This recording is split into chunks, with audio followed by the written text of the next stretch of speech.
Okay, everybody, this is review for Physics 103, Exam 2. We're going to go over problem 1 to start. So we're going to go do parts A, B, C, and D. Okay, and in this problem, you've got a football kicked off at 60 degrees. Okay, so there's your angle. Its initial velocity is 40 meters per second. Okay, so that means the object is going to go in this type of a trajectory. It's going to reach some maximum, okay, and then it's going to hit the ground again, actually at the same angle that it took off, okay? I've chosen a coordinate system like this just because it's the most sensible way to choose it. And a couple things to remember when doing problems like this. Remember that the time up, the time it takes the object to reach the maximum, is the same as the time down. The acceleration in the y direction is just going to be minus g, or that's 10 meters per second squared for us.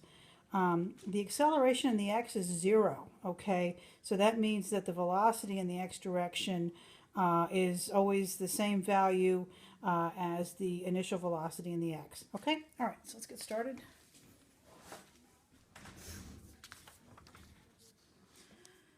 Okay, so we start out with, we've drawn our diagram. A football is kicked at an angle of 60 degrees with a velocity of 40 meters per second.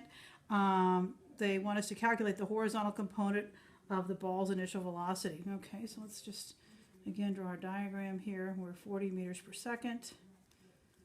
Okay, here's our x component and our y component. Okay, so again, here's the angle is 60 degrees. So if this is our velocity in the x and that's our velocity in the y, okay, I know that the cosine of 60 degrees must be equal to the adjacent side, which is v sub x, divided by the hypotenuse, which is 40. Okay, so that's going to mean that the velocity in the x is just going to be 40 meters per second times the cosine of 60 degrees. Okay, and when you work that out, that should give us 20 meters per second in the positive x direction. Okay, let me remind you, here's our coordinate system here. So there's positive x and positive y. Okay. The vertical component of the ball's initial velocity, okay, which is this component right here. Okay, same thing.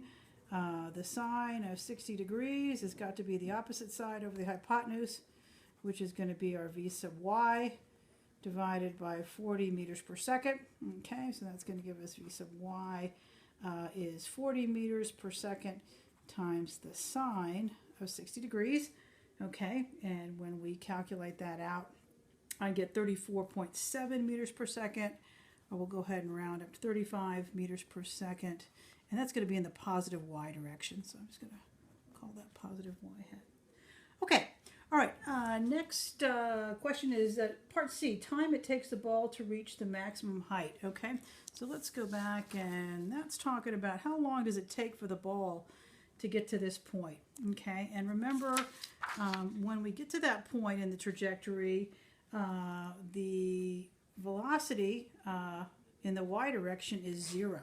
Okay, it has no vertical component of velocity. Okay, so let's go ahead and write down v sub y is the velocity initial in the y direction minus g times the time.